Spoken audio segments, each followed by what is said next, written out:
Terima kasih Anda masih menyaksikan Kompas Siang, Saudara. Pertemuan Presiden Prabowo dengan Ketua Umum PDI Perjuangan Megawati Soekarno Putri terjadi pasca Lebaran di kediaman Mega di Teuku Umar. Keduanya membahas masa depan dan kebersamaan membangun Indonesia. Pertemuan antara Presiden Prabowo Subianto dan Ketua Umum PDI Perjuangan yang juga Presiden kelima Indonesia, Megawati Soekarno Putri, akhirnya terjadi Senin malam lalu.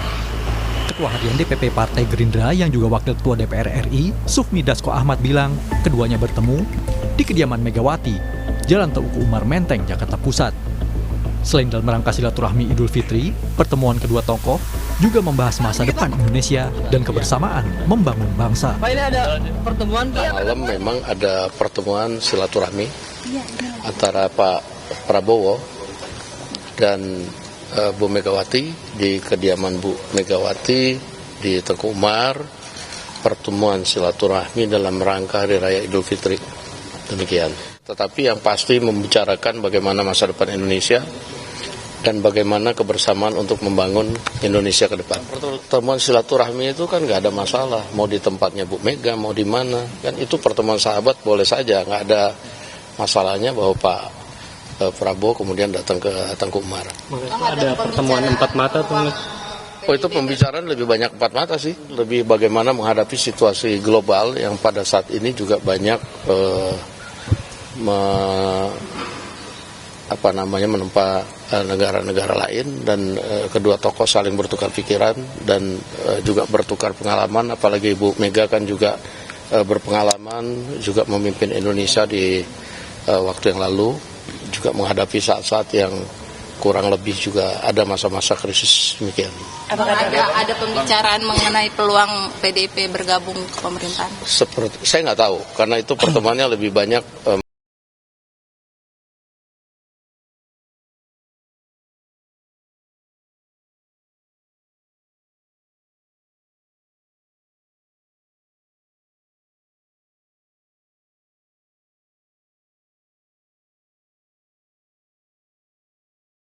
bahwa silaturahmi masih dalam suasana lebaran itu antar tokoh, antar pemimpin, antar tokoh bangsa itu sangat baik. Jadi pertemuan Pak Prabowo dengan Ibu Megawati sangat baik, untuk kebaikan negara sangat baik.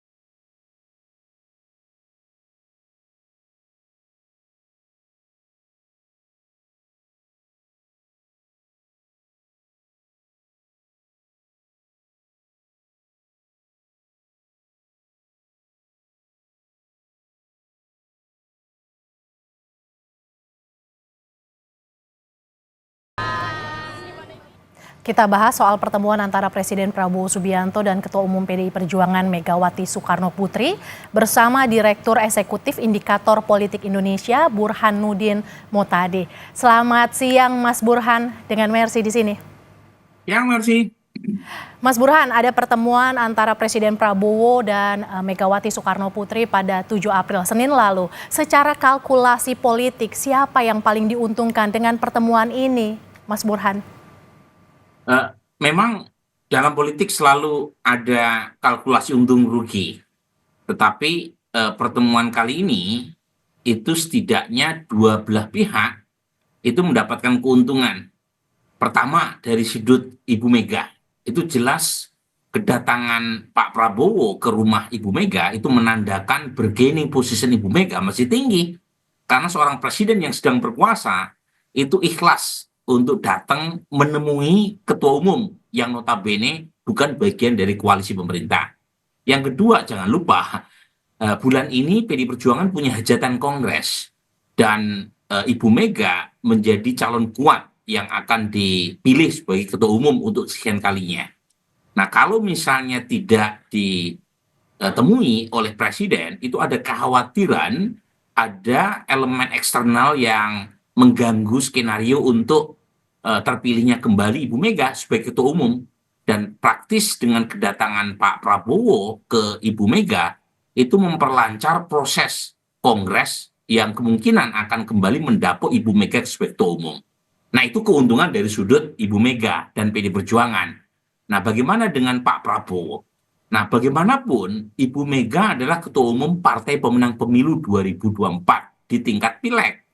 Jadi kalau misalnya situasi geopolitik yang tidak stabil, ekonomi global yang sangat rentan, terutama pasca kebijakan kenaikan tarif Trump, itu tidak didukung oleh partai terbesar di parlemen, itu tentu akan menyulitkan, terutama buat konsolidasi pemerintah menghadapi situasi yang tidak menentu ini. Jadi win-win, meskipun lagi-lagi menimbulkan kesan seorang presiden rela datang ke Ibu Mega, itu menandakan bahwa bargaining position Ibu Mega masih kuat, dan itu mengesankan Pak Prabowo mengalah untuk mendatangi figur Ibu Mega ketimbang didatangi. Karena jangan lupa, Mercy, sudah sekian kali Pak Prabowo mengundang Ibu Mega dan Ibu Mega tidak berkenan hadir. Oke, Mas, kalau kita lihat dampak signifikannya terhadap hubungan keduanya setelah pertemuan yang terjadi seperti apa, Mas? Menurut saya jangka pendek yang jelas Kongres PD Perjuangan akan berlangsung nyaman, ya, tidak ada gejolak berarti, terutama dalam mengantarkan kembali Ibu Mega sebagai ketua umum. Karena kan selama ini terutama menjadi semacam rahasia umum, kalau tidak mendapatkan restu kekuasaan, Kongres partai apapun itu akan sulit untuk bisa mulus sesuai dengan skenario pihak internal. Nah, sepertinya Kongres bulan ini, terutama pasca pertemuan, akan berlangsung sangat nyaman ya buat PD Perjuangan. Itu satu. Tetapi apakah kemudian pertemuan tersebut akan serta-merta membuat PD Perjuangan bergabung dengan pemerintah? Itu lain soal. Itu perlu tahapan-tahapan berikutnya. Tahapan yang pertama tentu berkaitan dengan relasi antara Pak Prabowo dengan Pak Jokowi yang masih sangat mesra. Jadi meskipun Pak Prabowo tidak punya masalah dengan bergabungnya PD Perjuangan ke pemerintah, dan itu sudah berulang kali dinyatakan Pak Prabowo untuk mengundang PD Perjuangan masuk, tetapi masih ada masalah yang belum tuntas antara Ibu Mega dengan Pak Jokowi. Jadi sepanjang Pak Jokowi masih sangat intim, tanda kutip ya, hubungannya atau relasinya dengan Pak Prabowo sepertinya berat buat PD Perjuangan bergabung. Tapi setidaknya itu akan cooling down ya relasi antara PD Perjuangan dengan pemerintah yang sempat memanas, terutama sejak Sekjen PD Perjuangan Mas Hasto ya ditetapkan sebagai tersangka oleh KPK. Mas, kalau kita lihat dari sisi apakah pertemuan itu akan mengubah relasi Jokowi dan Megawati yang bisa dikatakan sejak Pilpres boleh dibilang retak? Apakah itu akan berpengaruh, Mas Burhan? Saya kira tidak ya. Jadi karena Ibu Mega dengan Pak Jokowi relasi personalnya maupun politiknya sudah sangat jauh ya, sudah sangat retak. Jadi kalaupun toh ada pertemuan Pak Prabowo dengan Ibu Mega, itu tidak serta-merta mengharmoniskan kembali hubungan antara Ibu Mega dengan Pak Jokowi. Karena sudah terlalu terluka gitu ya. Perasaan Ibu Mega maupun PD Perjuangan atas ya, pilihan politik Pak Jokowi di Pilpres 2024 kemarin. Jadi lagi-lagi ini menjadi menarik nih hubungan segitiga ya antara Pak Prabowo, Ibu Mega dengan Pak Jokowi. Karena saat yang sama Pak Prabowo juga sangat dekat dengan Pak Jokowi. Tetapi Pak Prabowo tidak bisa memaksakan kalau misalnya Ibu Mega tidak berkenan untuk bergandengan tangan kembali dengan Pak Jokowi. Jadi saya sebut kompleks karena Pak Jokowi dengan Pak Prabowo itu satu sekondan yang tak terpisahkan, ya. Tapi saat yang sama Pak Prabowo itu tidak bisa mengabaikan faktor PD Perjuangan yang merupakan pemegang kursi terbanyak di parlemen. Sementara Pak Jokowi itu kan bargaining politiknya relatif tidak sebesar Ibu Mega karena Pak Jokowi tidak punya kursi di parlemen. Dia tidak punya partai. Jadi pada hitung-hitungan kekuasaan PD Perjuangan bagaimanapun punya kursi terbesar, dan itu penting buat siapapun presiden yang sedang berkuasa. Dan karenanya wajar buat seorang Prabowo untuk lebih proaktif mendatangi Ibu Mega. Karena tadi faktor geopolitik dan saat yang sama PD Perjuangan masih punya kursi terbanyak di DPR. Mas Burhan, pertemuan antara Prabowo dan Mega kan sebenarnya wacananya ini udah bergulir dari beberapa waktu lalu. Artinya bisa dikatakan bergulir lama begitu. Akhirnya baru terrealisasi. Selain karena Kongres dan juga tadi ada pertimbangan posisi PDIP di parlemen, menurut Anda apalagi yang menjadi urgensi? Memang rencana pertemuan kedua tokoh ini kan timbul tenggelam. Ya, dan sebelumnya kalau kita lihat ke belakang itu lebih dari sisi Pak Prabowo yang lebih proaktif untuk mengundang atau berencana untuk menemui Ibu Mega. Ya, terutama sebelum Pak Prabowo dilantik resmi sebagai presiden 20 Oktober 2024. Karena Pak Prabowo ingin mendapatkan semacam legitimasi politik, terutama dari partai pemenang pemilu dan dari tokoh Ibu Mega yang kita tahu presiden kelima yang mendukung capres di luar Pak Prabowo. Tetapi keinginan Pak Prabowo itu kan bertepuk sebelah tangan. Nah, baru kali ini ya terjadi pertemuan dan menurut saya ada kepentingan juga dari PD Perjuangan. Beda dengan Oktober 2024, itu lebih banyak kepentingan politik datang dari Pak Prabowo sehingga Ibu Mega terkesan enggan untuk menyambutnya. Nah, baru kali ini Ibu Mega menyambutnya karena memang PD Perjuangan juga punya kepentingan. Kepentingan yang pertama adalah memuluskan Kongres. Yang kedua, tentu berkaitan dengan isu-isu kriminalisasi yang diklaim terutama dari pihak PD Perjuangan, terutama pasca kasus Mas Hasto. Jadi ada semacam tudingan kasus Mas Hasto ini tak lepas dari isu politik, dan dengan kehadiran Pak Prabowo diharapkan kasus Mas Hasto ini di single out, di cornering, tidak melebar ke elit atau kader PD Perjuangan yang lain. Nah, itu saya kira yang membuat pertemuan ini terjadi. Sebab kalau hanya dari sisi Pak Prabowo, nggak mungkin Ibu Mega bersedia menemui. Ya, kalau tidak ada kepentingan dari pihak PD Perjuangan. Dan jangan lupa, Mercy, ini kan sudah sering ya, Ibu Mega zaman Pak SBY jadi presiden 2 periode, sampai Pak SBY selesai masa jabatannya, Ibu Mega tidak bergeming. Kemudian Pak Jokowi, terutama pasca Pilpres 2024, ada keinginan berkali-kali setelah hubungannya retak dengan PD Perjuangan, juga tidak bergeming. Dengan Pak Prabowo bahkan perlu waktu 1 semester untuk bisa, tanda kutip ya, mungkin terlalu kasar kalau saya memakai kata istilah menjinakkan, tapi membuat Ibu Mega terbuka untuk menemui Pak Prabowo. Jadi meskipun akhirnya Pak Prabowo harus datang ke rumah Ibu Mega, Pak Prabowo mengabaikan itu, ya. Yang penting Ibu Mega bersedia dan beliau akhirnya mendatangi, meskipun dugaan saya ini bukan pertemuan yang pertama dan terakhir ya. Kemungkinan akan disusul pertemuan-pertemuan berikutnya.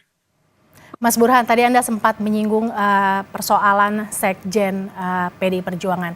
Seberapa besar mungkin pengaruh pertemuan Presiden Prabowo bersama Ibu Mega terhadap kasus yang menjerat Sekjen PDI Perjuangan?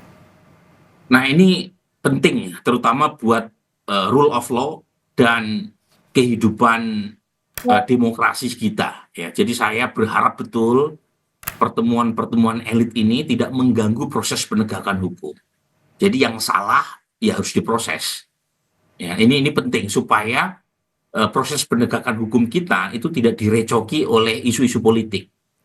Jadi karena kan sebelumnya kita tahu seringkali kasus penegakan hukum itu campur aduk dengan kasus politik. Jadi ke depan, dan ini penting buat Pak Prabowo, jangan mengulangi kesalahan yang sama di masa-masa sebelumnya. Karena kalau itu yang terjadi berarti tidak ada bedanya antara Pak Prabowo dengan rezim-rezim sebelumnya. Itu yang pertama. Yang kedua, ini buat PD Perjuangan. Saya berharap ya, meskipun terjadi pertemuan dengan Pak Prabowo, ada semacam kemesraan yang sedang diusahakan kembali dengan Pak Prabowo, saya berharap PD Perjuangan tetap solid untuk menjaga marwah demokrasi. Dan demokrasi itu bisa tegak sepanjang ada keseimbangan checks and balance. Jadi bayangkan ada 8 partai yang sekarang ada di parlemen, 7 sudah bergabung dengan pemerintahan Pak Prabowo, tinggal satu-satunya kekuatan oposisi kita berharap pada PDI Perjuangan, jangan sampai ya, PDI Perjuangan kemudian melunak dan kemudian bersatu menjadi bagian dari kekuasaan sehingga masyarakat sipil tidak punya representasi satupun di parlemen. Jadi pertemuan antar tokoh kita sambut dengan gembira, ya, silaturahmi sosial maupun fisik antar tokoh kita patut apresiasi, tapi jangan sampai ya itu membuat ya, relasi antara pemerintah dan kekuatan oposisi itu menjadi kabur. Ya. Dan itu kita berharap betul karena PDI Perjuangan tinggal satu-satunya kekuatan oposisi yang ada di parlemen. Jadi kalau semuanya bergabung, lantas masyarakat sipil dan mahasiswa berharap sama siapa? Kita perlu kekuatan oposisi yang kuat yang memberikan masukan yang baik buat pemerintah agar pemerintah bisa berjalan on the track. Baik, jadi ini sinyal positif untuk kedua tokoh bangsa, relasi kedua tokoh bangsa, tetapi check and balance tetap harus ada. Terima kasih Direktur Indikator Politik Indonesia, Burhanuddin Muhtadi, sudah bergabung di Kompas Siang.